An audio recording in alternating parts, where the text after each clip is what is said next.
आज का जो टॉपिक है वो है हमारा अपमार्जक यानी डिटर्जेंट। और इस टॉपिक के अंदर हम लोग सोप बनाने के लिए जो कच्चा एलिमेंट्स यूज होता है वो जस्ट लाइक वनस्पति तेल, वेजिटेबल ऑयल या फिर वसा, कास्टिक सोडा या फिर कास्टिक पोटास। कास्टिक सोडा को ही हम लोग कास्टिक पोटास बोलते हैं। पूरक यानी फिलर्स। इस टॉपिक को पढ़ेंगे और जितने भी क्वेश्चंस को डिस्कस करेंगे सारे क्वेश्चंस जो है वो प्रीवियस ईयर क्वेश्चंस है, just like BPSC, UP PCS, और कोई भी क्वेश्चन जो है वो रिपीटेड नहीं है। अगर अभी तक आपने हमारे टेलीग्राम को ज्वाइन नहीं किया है तो टेलीग्राम को ज्वाइन कर ले। इस क्लास का पीडीएफ आपको टेलीग्राम पे मिल जाएगा। क्वेश्चन नंबर 1 जो है वह एलिमेंट जो मानव पसीने के मीडियम से उत्सर्जित होता है ऑप्शन ए गंधक, बी लोहा, सी मैग्नीशियम और डी जो है वह जस्ता। तो मानव पसीने के माध्यम से कौन कौन सा एलिमेंट उत्सर्जित होता है? तो मानव पसीने के माध्यम से सोडियम यानी Na, पोटासियम यानी K, कैल्शियम यानी Ca, मैग्नीशियम यानी Mg, जिंक यानी Zn और लोहा यानी Fe। ये जो एलिमेंट है वह उत्सर्जित होता है। तो इसमें से हमारा जो करेक्ट आंसर होगा वह कौन होगा? तो मोर देन 1 होगा। ऑप्शन ई इसका करेक्ट आंसर होगा।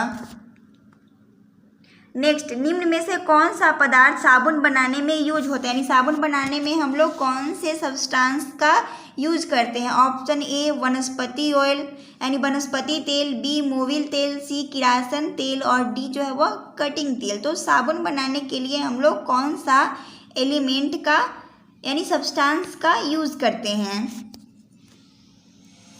तो साबुनीकरण यानी साबुन बनाने की जो क्रिया होती है यानी जो उसका जो प्रोसेस होता है उसमें हम लोग वनस्पति तेल या फिर वनस्पति तेल को ही हम लोग वसा बोलते हैं। वनस्पति तेल या वसा, कास्टिक सोडा या फिर कास्टिक पोटास। कास्टिक सोडा को ही हम लोग कास्टिक पोटास बोलते हैं।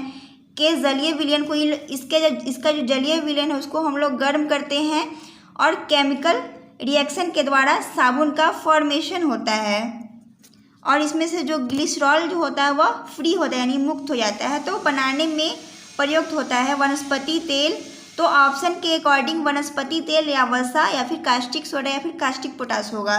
तो यहाँ पे कास्टिक सोडा नहीं है तो ऑप्शन ए इसका करेक्ट आंसर होगा यानी वनस्पति तेल। नेक्स्ट, साबुन ग्रीस को हटाता है। ऑप्शन ए स्कंदन के द्वारा, बी अधिशोधन द्वारा, सी पायसीकरण के द्वारा, डी जो है वह परासरण के द्वारा। तो साबुन ग्रीस को किसके द्वारा हटाता है? तो साबुन जो है वह ग्रीस को पायसीकरण यानी ऑप्शन सी पायसीकरण के द्वारा हटाता है। तो ऑप्शन सी जो होगा इसका करेक्ट आंसर होगा। नेक्स्ट, कपड़े साफ करने में प्रयोग होने वाले डिटर्जेंट है यानी कपड़े साफ करने के लिए हम लोग किस डिटर्जेंट का यूज करते हैं? Option A carbonate, B bicarbonate, C विषम थेट और डी जो है वह सल्फोनेट। तो कपड़े साफ करने के लिए हम लोग ऑप्शन डी यानी सल्फोनेट का यूज करते हैं। तो ऑप्शन डी जो होगा इसका करेक्ट आंसर होगा। नेक्स्ट, अपमार्जक यानी डिटर्जेंट क्या है? ऑप्शन ए साबुन, बी जो है वह औषधि है, सी जो है वह उत्प्रेरक है और डी जो है वह शोधन अभिकर्ता है। तो साबुन जो है वह ऑप्शन डी यानी शोधन अभी करता है। तो ऑप्शन डी जो होगा इसका करेक्ट आंसर होगा।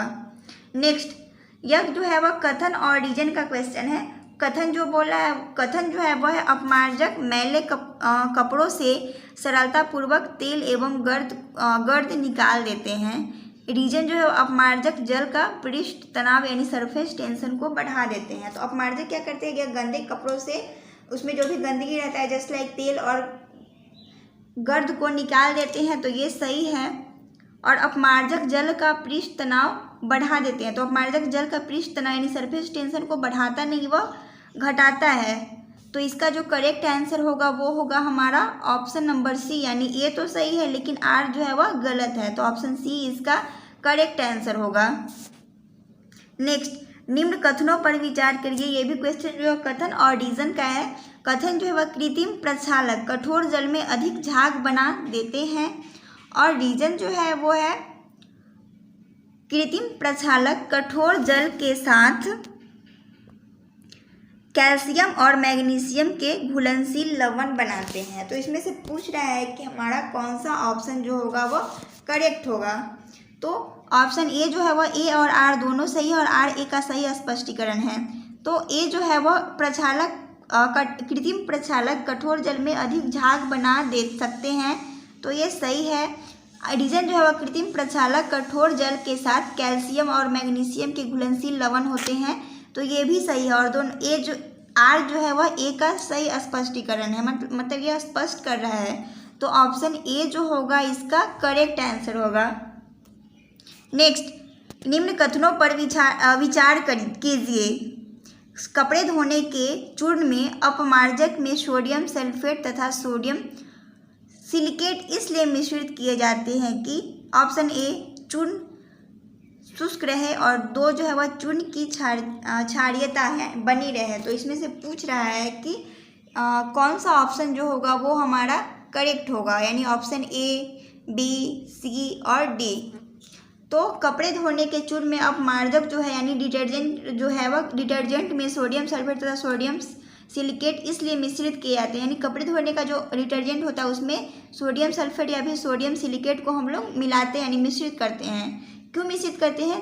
ताकि चूर्ण जो है उसका जो मिश्रण जो हो वह शुष्क रहे, मीन्स ड्राई रहे, तो ये सही है। चूर्ण की क्षारीयता बनी रहे, यानी चूर्ण की जो क्षारीयता है वो बनी रहे, तो ये भी सही है। तो पूछ रहा है कि हमारा कौन सा ऑप्शन जो होगा वो करेक्ट होगा, तो ऑप्शन सी जो है वह बोथ ए एंड 2 जो है वो हमारा करेक्ट है, बोथ 1 एंड 2, तो ऑप्शन सी इसका करेक्ट आंसर होगा। सो हमें सपोर्ट करने के लिए हमारे वीडियो को लाइक करें, हमारे चैनल को सब्सक्राइब करें और मिलते हैं फिर कल के सेशन में, और कल हमारा न्यू क्लास आएगा।